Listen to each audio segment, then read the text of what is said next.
The resumed trial of the former National Publicity Secretary of the People's Democratic Party, PDP, Olisa Metuh, Tuesday saw the presiding judge, Justice Okon Abang, setting aside the order in a ruling he delivered on Metuh's application seeking reopening of his defense.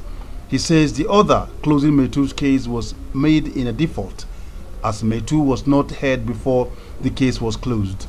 Justice Abang noted that neither Metuh nor his counsel were in court when the order closing his case was made on the 25th of May 2018. The setting aside of the ruling has therefore paved way for Metuh to continue with his defense. After setting aside the ruling, he also, in another ruling, directed the Attorney General of the Federation to prosecute 3 staff of Channels Television. The staff, who are presenters of Channels Sunrise Daily, are Chamberlain Uso, Gimba Umar and Nyota Egbe, for making alleged prejudicial comments on the court proceedings.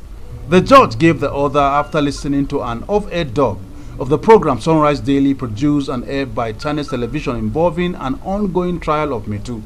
Also recommended for prosecution is one Metuh's counsel, Benchos Nwosu, who the court ordered the prosecution to refer to the disciplinary committee of the Nigerian Bar Association for alleged professional misconduct.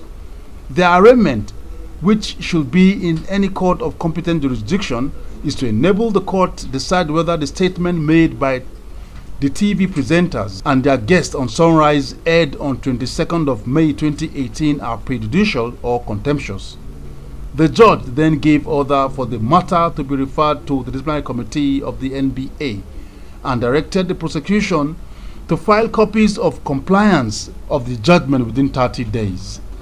The prosecution is also expected to comply with the order for the arraignment of the 3 staff involved in the production and broadcast of the said program, along with Nwosu, in a court of law. He adjourned the matter to Wednesday, 4th July for continuation. After the session, counsel to Metuh and the EFCC reacted to the proceedings while speaking to press. Well, there are 2 main rulings. One had to do with the summons on Channels Television station, and the station was made to play the program that was aired on the 22nd day of May, which made prejudicial comments with respect to the proceedings of this honorable court.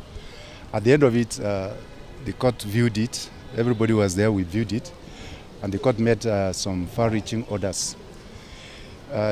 What happened, in our view, amounted to a contempt of court, but you can see that it was not a contempt in the face of the court. So the judge doesn't have the powers to deal with it summarily, since it's not a contempt in facie curia. It was a contempt ex facie curia. So what he has done is to refer the case to the relevant bodies to deal with the issues.